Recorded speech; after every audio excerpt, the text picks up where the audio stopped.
Hello and welcome to the channel. In this video we'll cover the installation of the Scopema swivel seat base on the passenger side of the Ford Transit. Mine is a 2020 model with the electric seats, which complicates things a little bit, but without further ado, let's get started.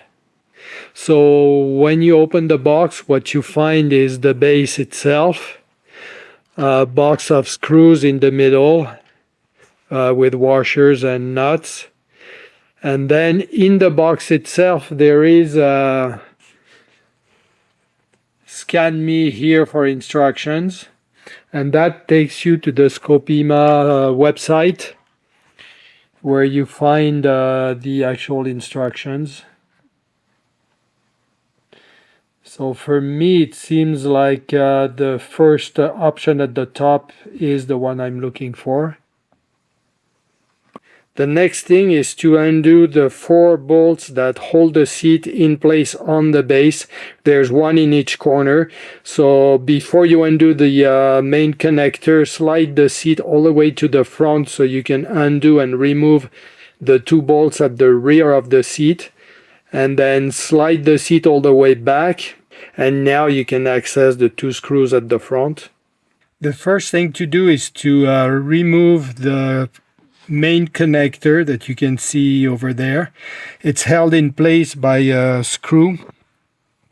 Actually, it's a 7mm screw that you just undo. It doesn't come out, but then the connector just comes off.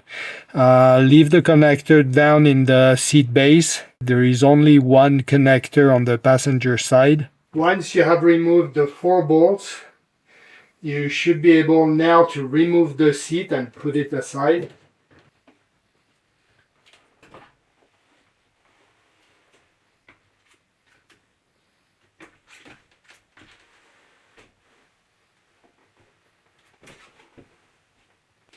In my case, I'll leave it here and I'll leave the seat belt attached.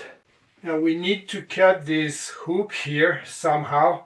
I don't want to use an angle grinder inside the van and send sparks flying all over the place. In my case, I want to remove the seat base.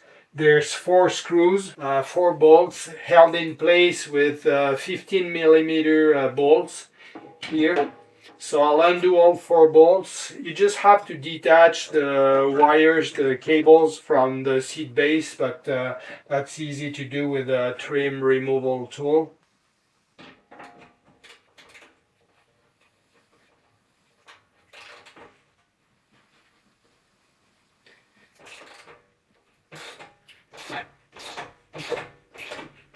So all 4 bolts are removed.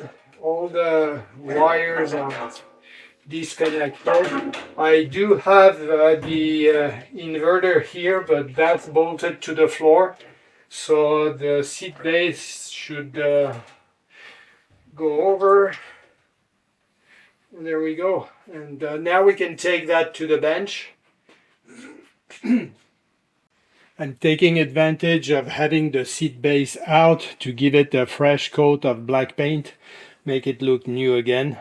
So I've got the seat base back in place. The swivel base is placed on top, directly on top of the seat base. You just have to swivel it a little bit so you can access all 4 mounting points.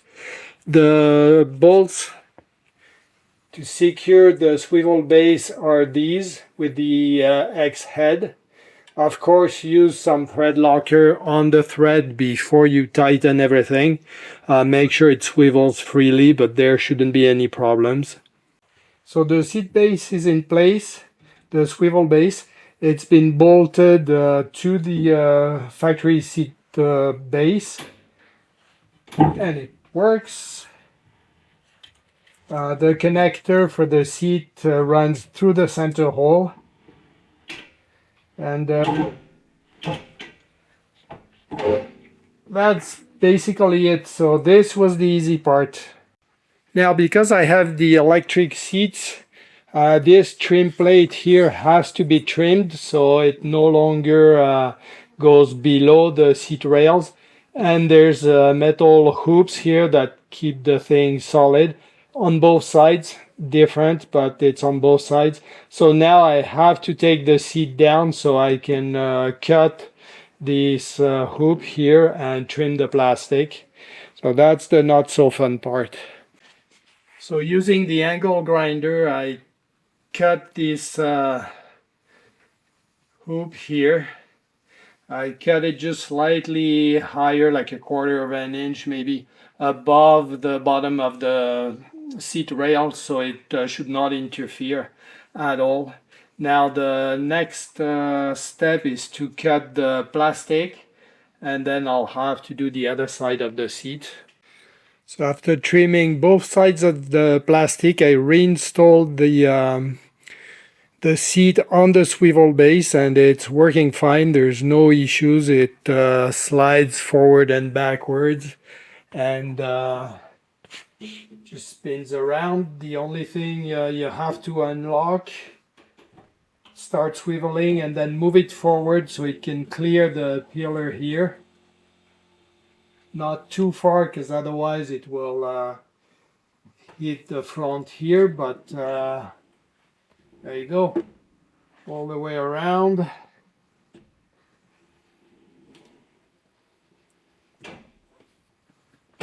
Lock back in place, slide it back,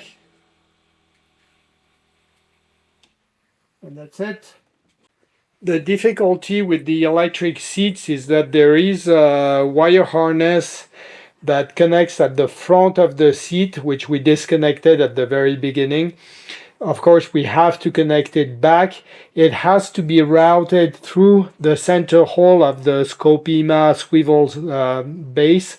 But once you've reconnected it, you have to play with it a little bit to make sure that when you slide the seat forward and backward, that cable doesn't bind anywhere. But other than that, there's no major difficulty. The next one now is to do the driver side, but that will be a separate project and a separate video. So this completes this video. That's the installation of the Scopema swivel seat base on the passenger side of the Ford Transit. Thank you for watching. I hope you find this video interesting, and I'll see you in the next one.